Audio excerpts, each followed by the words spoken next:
बहुत ही पॉपुलर गाना कांटा लगा, सबने सुना होगा बेटा। और आपने नहीं सुना होगा तो आपके बड़े भैया दीदी ने जरूर सुना होगा बेटा। सैफ अली जरीवाला, जिसको आज कार्डियक अरेस्ट से इसकी डेथ हो गई है। बहुत इंपॉर्टेंट बात बताने वाला हूँ बेटा कि आखिर ये कार्डियक अरेस्ट यंग एज में कैसे आ रहा है बेटा। और एक नहीं, ना जाने कितने सारे लोग इससे जाते जा रहे हैं। और खास बात पता है आप लोगों को, ये कार्डियक अरेस्ट और हार्ट अटैक और इस तरीके की मिलती जुलती जो डिजीज है वो ज्यादातर उन लोगों को कैप्चर करती है बेटा जो एक लाइफ में अच्छी सक्सेसफुल पोजीशन पर है, जिन्होंने कुछ अचीव कर लिया है। उनके पास डॉक्टर्स हैं, पैसा है, सब कुछ है, बट उनके पास अपने आप को हार्ट और हार्ट की डिजीज से बचाने के लिए बेटा कोई नहीं है बेटा, क्योंकि उनके पास टाइम नहीं बचता बेटा।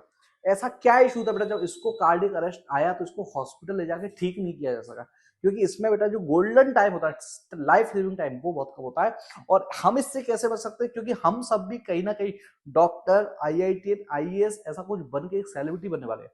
हमारे पास पैसा होगा, रिस्पेक्ट होगी, सब कुछ होगा, लेकिन कहीं ऐसा ना हो कि हम भी इसी चीज का शिकार बन जाए बेटा। सब कुछ होने के बाद अल्टीमेटली बेटा हमारे पास अटैक से बचने के लिए कुछ ना हो। सिर्फ सैफाली नहीं, ये तो सिर्फ आज की एक बात है बेटा। ऐसे कई सारी बॉलीवुड सेलिब्रिटीज, जिसमें से कुछ हैं बॉलीवुड की माँ रीमा, भैया सलमान खान की माँ बनती, हर मूवी बनती, हम साथ साथ में आपने देखा होगा कई सारी मूवी में। ये सबको आप कहीं ना कहीं जानते होंगे।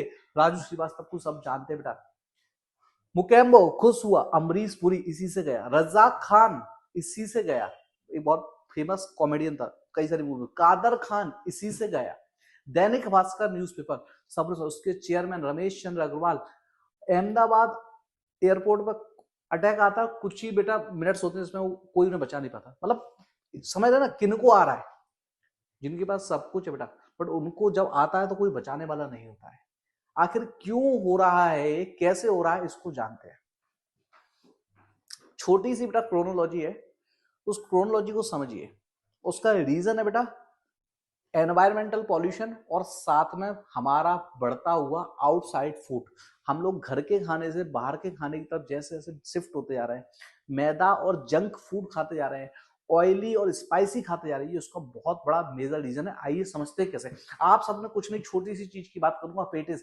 पेटिस आप सबने खाई होगी, डालडे का लड्डू आपने खाया होगा। जब आपने इस लड्डू को खाया या पेटिस खाई तो आप देखिए, फील कीजिए कि आपके मुंह में, ओरल कैविटी में एक लेयर बन जाती है फैट की। ये जो लेयर होती है ना, ये चिपचिपा चिपचिपा लगता है। फिर इसको टंग धीमे धीमे धीमे क्लीन करती है। आपको पता है ये जो चिपचिपा चिपचिपा लगता है, ये ओरल कैविटी में लेयर है, किस चीज की है? ये है सैचुरेटेड फैट। सैचुरेटेड फैट है जो कि सबसे ज्यादा मिलता है पाम ऑयल, डालडा, इस तरीके के फैट्स में, जो रूम टेम्परेचर पर सॉलिड भी होते हैं। बाजार में अधिकतर ढाबे, अधिकतर रेस्टोरेंट बेटा जो खाने में ऑयल का यूज करते हैं वो पाम ऑयल होता है, बहुत सस्ता आता है। डालडा का यूज करते हैं, इसके अलावा लो क्वालिटी के रिफाइंड का यूज करते हैं। ये जैसे हमारी ओरल कैविटी में चिपक गया ना, यहाँ पे तो टंग थी, टंग ने इसको छुटा के रिमूव करके बेटा एब्डोमेन स्टमक में भेज दिया। यहाँ से जब इसका एब्जॉर्प्शन होता है, एब्जॉर्प्शन होके कहाँ जाता है? ब्लड में। और ब्लड कहाँ बहता है? हमारी नसों में, मतलब आर्टरीज में। और आर्टरीज के अंदर भी ये फैट धीमे धीमे धीमे चिपकना स्टार्ट हो जाता है। अब प्रॉब्लम ये है कि वहां पर इसको हटाने वाला कोई नहीं है। प्रॉब्लम ये है कि वहां पर इसको हटाने वाला कोई नहीं है, वहां पर इसको रिमूव करने वाला कोई नहीं है। और धीमे धीमे धीमे ये फैट बेटा ना एक्यूमुलेट होता जाता है। और आर्टीरियोस्क्लेरोसिस, आर्टीरियोस्क्लेरोसिस, एथेरोस्क्लेरोसिस, इस तरीके की जो दो अलग अलग बीमारियां हैं, ये डिजीज होती है। धीमे धीमे धीमे इस कोलेस्ट्रॉल के प्लैक्स हमारी कोरोनरी आर्टरी, मतलब जो हार्ट की खुद की आर्टरीज हैं, right coronary artery, left coronary, उसकी भी ब्रांचेस है, उनमें बनने लगता है। और उनमें बनते बनते एक दिन, वो बहुत ज्यादा माइन्यूट होती है, एक दिन हार्ट के किसी एक पार्ट को ब्लॉक कर देता है, वहां पे ऑक्सीजनेटेड ब्लड नहीं जा पाता, और ब्लड ना जा पाने की वजह से हार्ट बेटा बीट करना बंद कर देता है। हार्ट बेटा बीट की मसल्स का नेक्रोसिस होने लगता है, सीवियर पेन होता है बेटा, और कई कंडीशंस में हम नहीं भी बचते, कई में बच भी जाते हैं। ठीक है ना? इसे एमआईबी बोलते हैं, मायोकार्डियल इन्फार्क्शन। इस तरीके की कोलेस्ट्रॉल की कई सारी और भी डिजीज होती है, हार्ट अटैक के कई सारे टाइप्स है। ये एक बहुत कॉमन कॉज है जो हम लोग बाहर का खा के बेटा हमारे अंदर होता जा रहा है। इसलिए बेटा बाहर की ऑयली चीजों को अवॉइड करना पड़ेगा। हमें लाइफ में कुछ बनना है, अपने आप को प्रिवेंट करना है, तो बाहर का अवॉइड करना पड़ेगा। साथ में एक चीज आपको बता रहा हूँ, रामबाण इलाज, जिसका नाम है अलसी, फ्लैक्सीड ऑयल्स।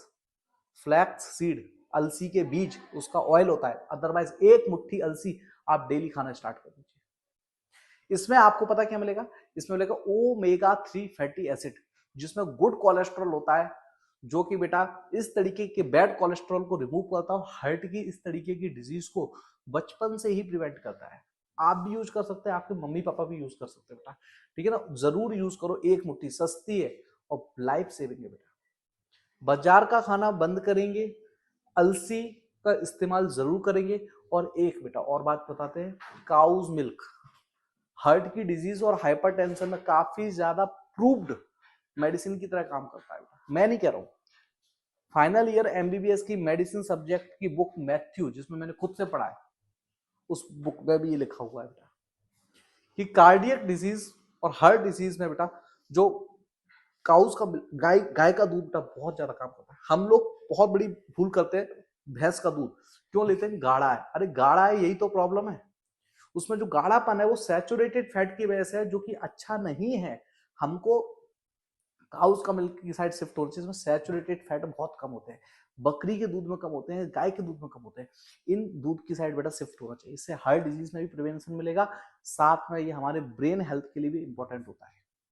बच्चों ये बहुत ज्यादा जरूरी है, क्योंकि आप सब लोग एक दिन बहुत बड़े इंसान बनोगे, और बड़े इंसान बनने के बाद बेटा हमें जिससे बचना है, हमारा इनविजिबल दुश्मन जो है वो है heart disease, heart attack, cardiac arrest, MI, इस तरीके के नाम हमारे इनविजिबल दुश्मन है। इनसे बचने के लिए आपको रोज एक मुट्ठी अलसी अभी से खाना स्टार्ट कर दो, अपने पेरेंट्स को खिलाना स्टार्ट कर दो। Okay, wish you best of luck, अपनी तैयारी में लगे रहो बेटा। नीट जेईई फोड़ दो अच्छी रैंक के साथ। Thank you.